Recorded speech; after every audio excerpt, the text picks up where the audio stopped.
Welcome back, everybody. Mark Kakich, Taylor Finger, and our very special guest, Bill Smith from the Natural Resources Board here on The Hyde, coming at you from Hotel Meade in Wisconsin Rapids at the Wisconsin Wildlife Federation's annual meeting. Bill, thanks so much for joining us today. I know you've had a busy day already, coming off a busy week with the Natural Resources Board. Taylor Finger presenting the waterfowl management or waterfowl season proposal for 2023.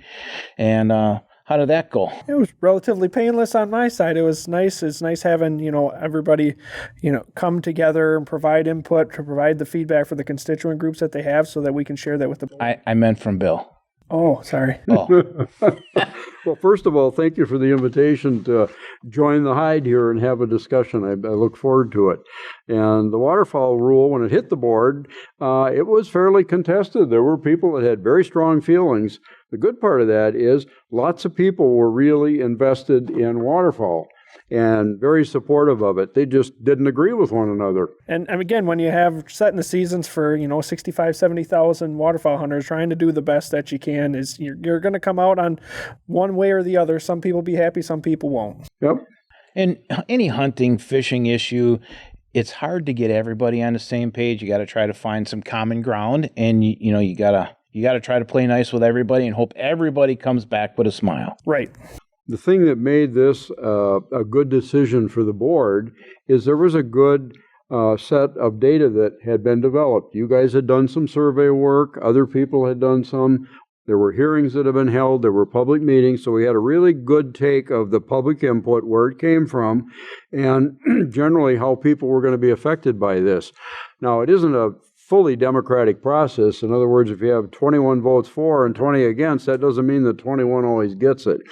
The thing that was compelling to me about the recommendation from staff is it was based upon a strategic plan that set some long-term goals.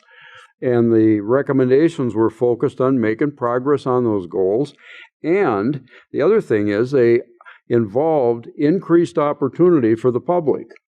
And they put a little bit more pressure on the population of giant Canadas that in the area had fully populated and were generating significant complaints about impacts on crops, impacts on people's sidewalks and doorsteps and front yards, and so on and so forth. So I thought it had a really good base of science supporting it, and it presented a decision that brought opportunity for a number of people. Very good. Yeah, no, I think the way the process worked, it worked really well. And as I said, when you collect that public input, you're going to have people on both sides of the fence, but then you rely on the science, you rely on the process, and say, yeah, this is how we want to be managing. We have the strategic plan. We have a lot of buy-in from our partners on the entire process. So once you can communicate that and have those discussions and come out the other end, I think we ended in a pretty good spot. Yeah, it's a good example. I think the elements of good decisions at the Natural Resources Board have about three different aspects to them.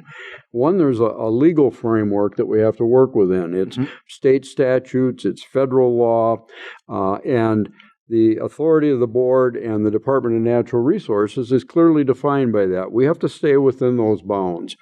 But more so, we also have to have a foundation of very strong science and support so that this is supported from a scientific, technical standpoint. And the third ingredient is the social balance. So you really need to have all three. Now, the social balance is a little bit more of a subjective call. And the important thing is there you hear from all of the people that might be affected by it. So you get really good public input. It comes from a variety of sources. You evaluate that, and you try and make a decision that is balanced and respectful of all the different people that have weighed in.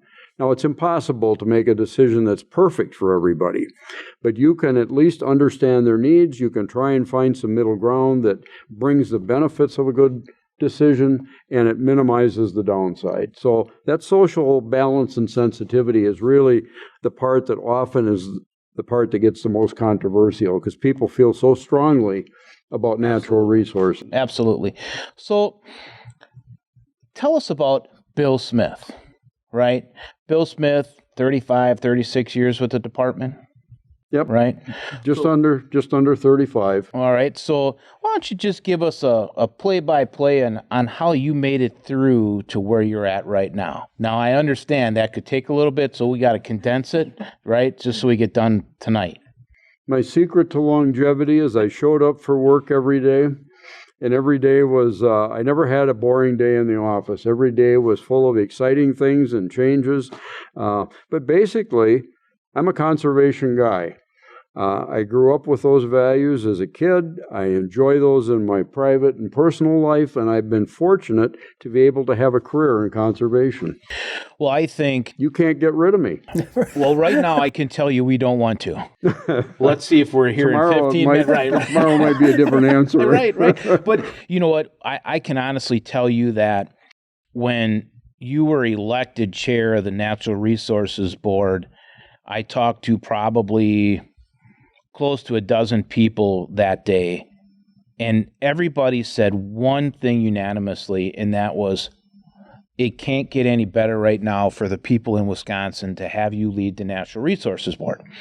And I had very little communication or even any type of existence with Bill Smith, but to have every one of those people that have made a career in conservation say, we're in a good place. It made me feel much better because, things are tough right now in a lot of areas, and conservation is one of those areas, right? Everything turned into it's got to be red or it's got to be blue, and we lost focus on the importance.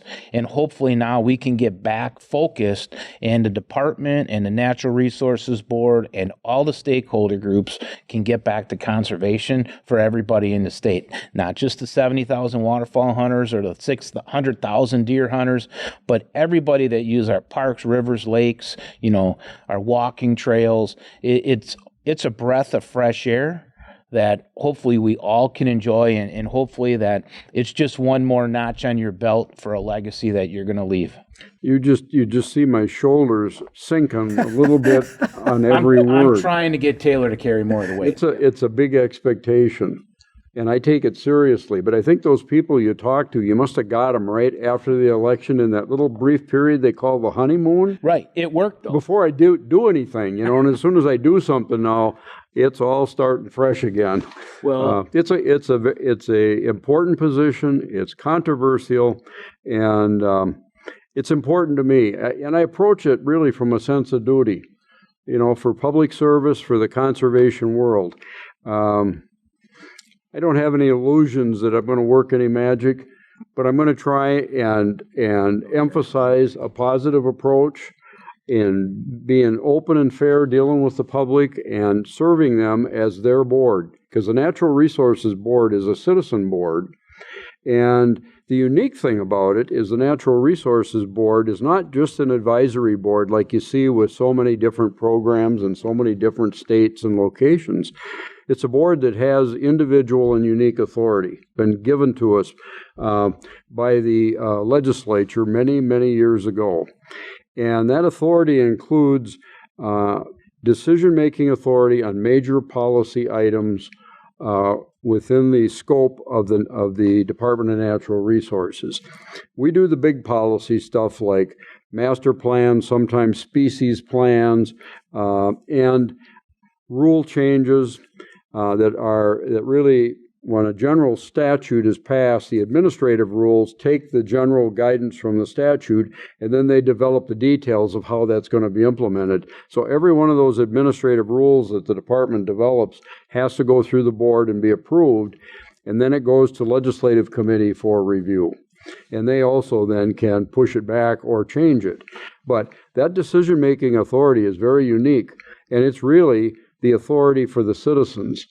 The Natural Resources Board predecessor, the Conservation Commission, was formed back in the 1920s and 30s, and the primary emphasis was to get citizens more directly involved in natural resources and to deal with some appointments at the time that had been made politically, and there was at least some criticism that there was too much political patronage and there was not enough qualified people running the programs and serving the public. So That created the Conservation Commission, and at about the same time, they created the Conservation Congress.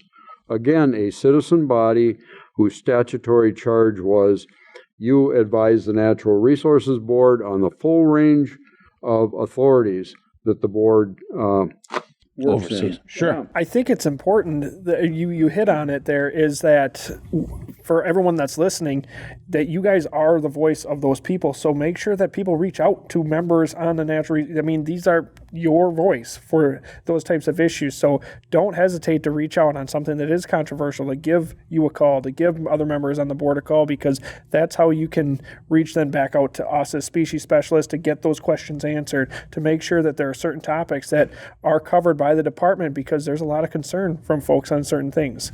You're exactly right, Taylor. And to me, that is the most important aspect of the Natural Resources Board.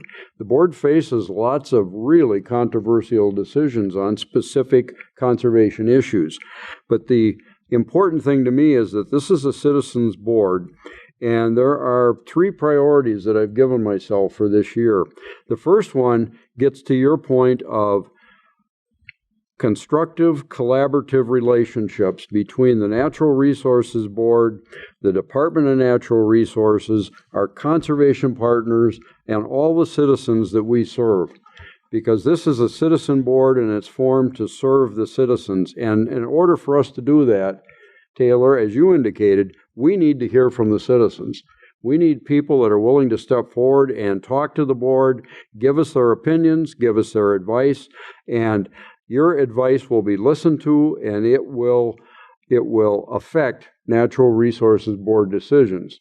That doesn't mean that we're automatically going to do exactly what you as an individual tell us, but what you tell us will have an influence on what that final decision is, and we need to hear from you. And I encourage everybody to come in and give their feedback to the board.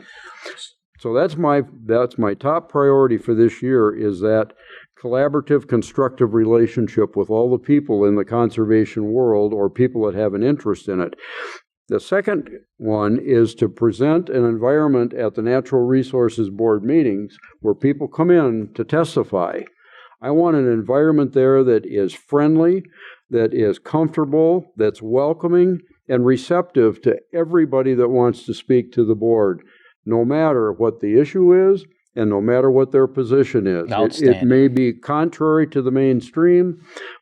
They deserve a right to be heard, and we need to give our best effort to create a friendly, welcoming environment for them to speak to their board. And then the third issue that I want to emphasize is to keep people focused on progress. We need to step back from those strong partisan positions where people are in more of a win-lose relationship, where they're taking extreme positions in opposition to one another, and instead of looking to the middle for solutions and trying to come up with answers and steps forward, even if they're small steps, the focus is on either winning or losing the fight. And so the fight is there, and all the focus is win-lose, and you come away very happy that you've got everything you want, or you come away with nothing. And what happens often is it just brings in almost a status quo and a lack of any progress, and it establishes working relationships that are not constructive and they're not collaborative. They're people trying to either win or make the other people lose. And it doesn't serve the public need, and it doesn't serve the citizens. So again, my emphasis is, let's hear from all of the different points of view. Let's understand how people feel about certain issues. And in doing that, maybe we all can find a way to make some progress on this. So can you hear that? Can you hear the conservation community right now outside of this hotel? They're all cheering. They're all blowing whistles and horns, because that's, I guess, something they haven't heard for a long time. And this podcast started with a conversation about conservation, communication, and collaboration. And, when we brought this idea to Eric Loebner and said, I think we can find a way to reach the public. It needs to have a communication that's collaborative, that's free and open, that will, as you say, listen to everybody and filter what we can filter, right?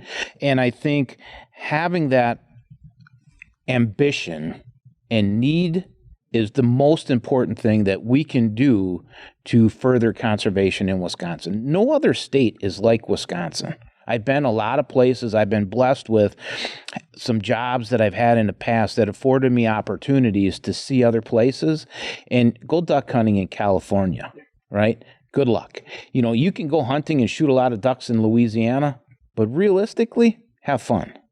You can come to Wisconsin, go fishing, hunting, trapping, canoeing, kayaking, rafting, walking, run. Well, I'm not going to run or walk too much. But anyway. That depends on what's chasing you. Yeah, right. Good point. And as long as I'm faster than the person next to me, I'm good. But the whole point is, what can we do as leaders in the conservation community to ensure we do our job effectively and efficiently? But most importantly, how can we get our audience involved in a positive, respectful manner to make it better for everybody? While staying relevant. Relevant is the big one here too, is that we have to make sure that we are communicating with our audience in a way that they're obtaining that information. If we continually do the same thing that we've always done, you're always going to get the same responses. So making sure that we can communicate exactly what are the topics, what are the issues, what is the science in, a different media than maybe we've always done it, because that's how people are obtaining that information.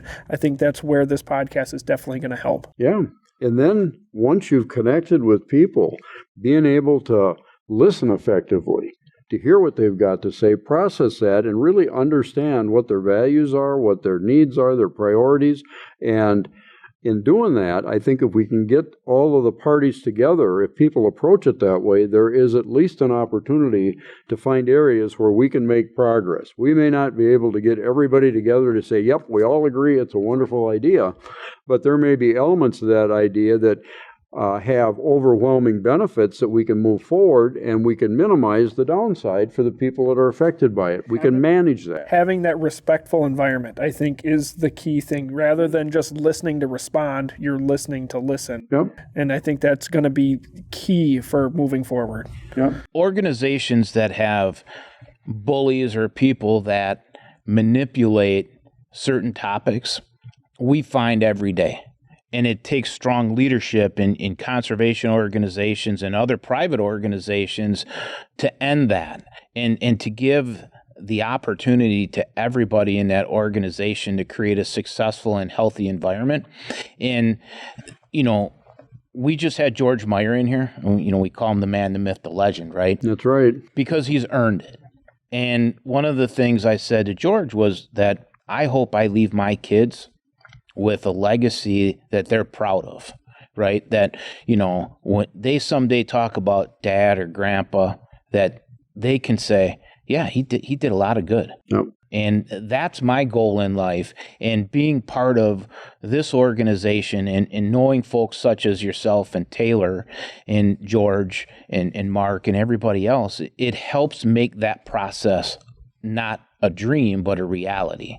And I think as we progress through 2023 and 2024, it's imperative that we all get on the same page and that we do what we can to preach to the people and say, this is the bus that you want to be on. We are going to take conservation to where it should be in Wisconsin, not where we want it to be, where it should be, because where it should be is well past where we want it to be. We don't even know that yet. And I think having a natural resources board that supports that same philosophy is key. And now you get to run that natural resources board, and you have how many new heads? I would say that differently. Oh, I'm good with whatever you say. I get to serve that natural Very resources board as a chairman to try and manage the business, but we all run it together collaboratively. And yeah, there is some change coming to the board. We had 2 new members after the first of the year. Sandy Noss from Bayfield area, Bayfield County, was seated as a board member, and Paul Burr has been seated as a board member from Southwest Wisconsin. Both of them are great additions. Paul has a long-time career in farming and has wonderful instincts and working with local government, close to the land, agricultural issues tied in with natural resources. And Sandy Noss has a wonderful background. A lot of her personal priorities are outdoor recreation oriented. She's a hunter, an angler, a trapper, and she knows her stuff. She also has served in a bunch of different positions in land and water conservation, local government employee, teacher. She's really big on education and working with kids. She just brings an awful lot of experience. Conservation Congress. She's been on migratory committee. Thank you. She's been, just as a regular citizen, been actively involved in all of this. Yep. Well, hopefully what we can do is, maybe we can have some of the folks from the board do the same thing you're doing, come and introduce themselves and share some of their feelings and goals as they said, personal goals and board goals and how they can help impact that. Because I think so many of the folks that use our natural resources think that the Natural Resources Board only deals with hunting, fishing, trapping, right? And they think that the Wildlife Federation is only hunting, fishing, trapping, right? They forget about pollinators. They forget about invasive species, right? What's in our waters, what's in our ground. My wife told me, we got jumping worms. I'm like, fantastic. Start collecting. We're going bluegill fishing right now. And she looked at me with this, you're an idiot.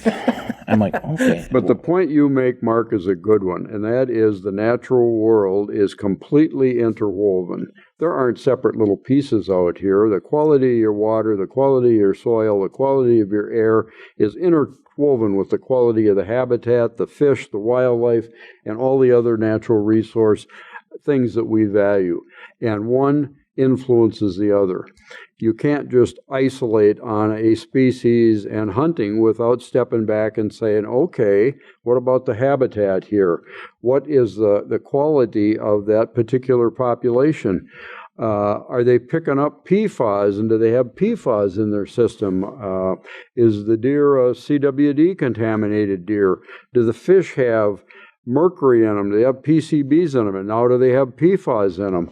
And what are those levels, and what are the impacts on human consumption, and how does that affect fishing as a recreational? Or just people that aren't even thinking about natural resources. Right. Like you're just a citizen sitting in Milwaukee. You're like, well, it's coming out of the harbor. This is something I need to be worried about. All of those types of things that you're not necessarily related to what you would do for fishing, hunting, hiking, but just living, surviving. Yep, Well, I grew up in Milwaukee, and there's a lot of things coming out of that harbor, let me tell you. But all said and done is, I truly think that Wisconsin is the state to live in, except for my friend up in Rhinelander or Eagle River area right now. He's probably not happy with still 2 feet of snow and 80 degrees, but sorry, Bob. But the point is when you go duck hunting, you're going to see a guy muskie fishing. You're going to see a guy walleye fishing. You're going to see a guy crappie fishing. You're going to see people taking their dog for a walk. You're going to see kayakers, canoers. You're going to see people harvesting wild rice. You're going to see people harvesting wild rice. Right. And, Crex metals, that's another great topic. We don't want to get into that today, though. That's a whole separate topic. But I will say, if you build a house in a marsh, expect to get wet. That's all I'm going to say. But the point is, Bill, is thanks for coming. And I hope that your career at this level of chair of the Natural Resources Board is successful for you as far as your personal goals and ambitions on that board. And I hope that that board serves you well as you serve it well. Well, my goals are to serve the public and to do the best I can to influence good things at the board level. And bottom line, do good things for conservation. And Amen. I want to comment a little bit on your statement earlier about Wisconsin. I also had a chance to live around the country. I was in the active duty Air Force for, schooling and active duty for 10 years. And I lived in California. I was in Washington State. I was down for a time in Alabama, in Texas, the UP of Michigan. I was all over the place. And each place was really interesting and unique. They had their own natural resources. There was interesting stuff to do. It was fun, but no place compared to Wisconsin. With the amount of diversity we have here, the variety that we have, and also, swallow hard, the seasonal change that we get. Right? I lived in the deserts of California for 3 years in the Mojave. Painful. And it was sunny every day, and every day the wind blew.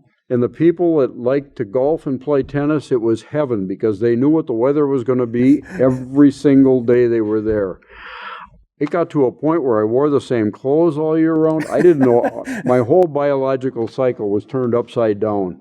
And there were things to do, but everything was a 2 or a 3 hour drive away. If you wanted a different season, you just drove up into the mountains and you were in winter. You drove out to the coast and you were at the ocean. But in terms of day-to-day living, Wisconsin is always changing, the weather, the seasons, and all of the activities around that.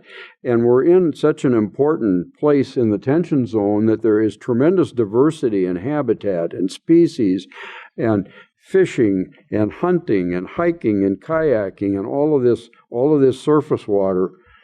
It's unmatched around the country. Yeah, I mean, we got 5 million acres of wetlands. We got 15,000 lakes. We're bordered by the Mississippi River, the 2 Great Lakes, and got Horicon Marsh right in the middle of it.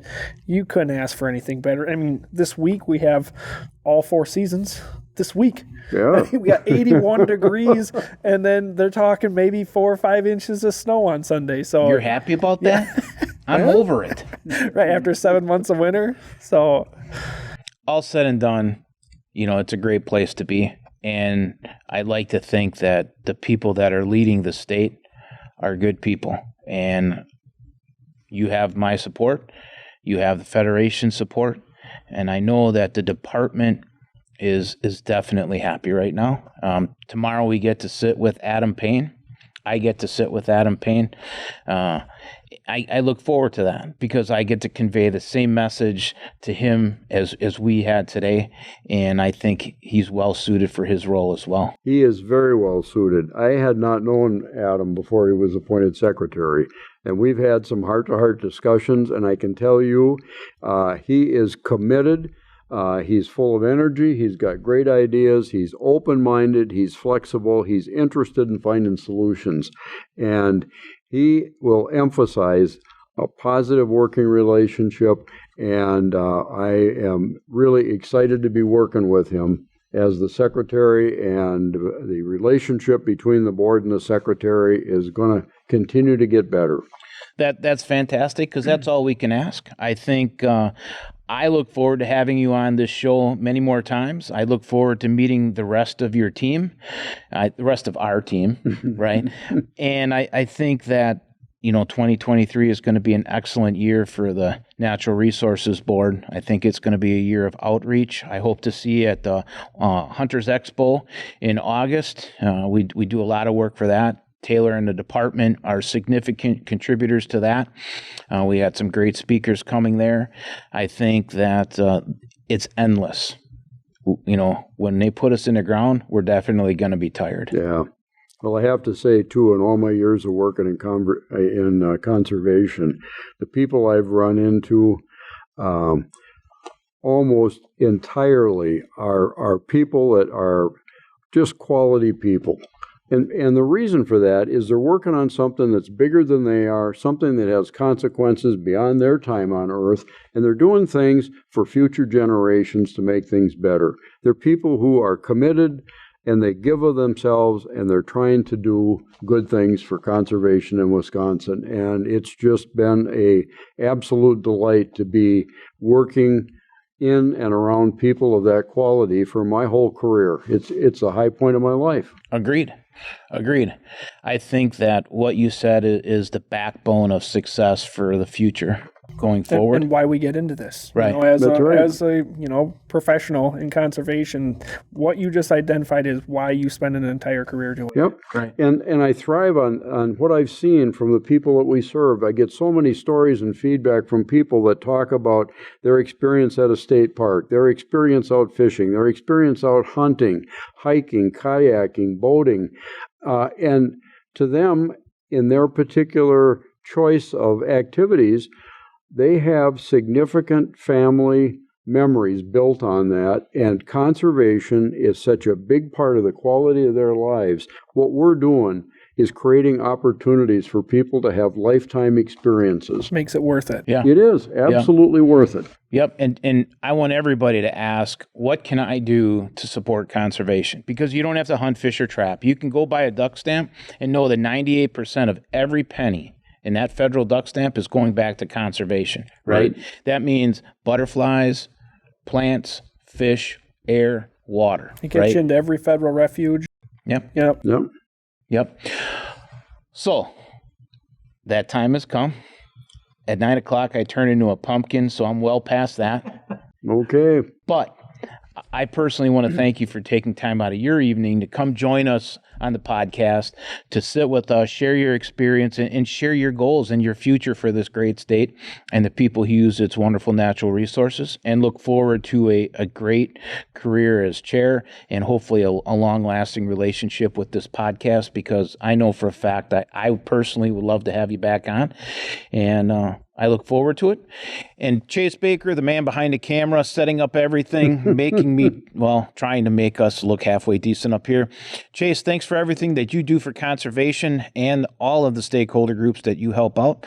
Your work is greatly appreciated. And for everybody out there, please click the subscribe button and support conservation in any possible way you can. Thank you so much. Have a great day. Thank you, Mark, and thank you, Taylor. Thank you. Enjoyed Thank it. you.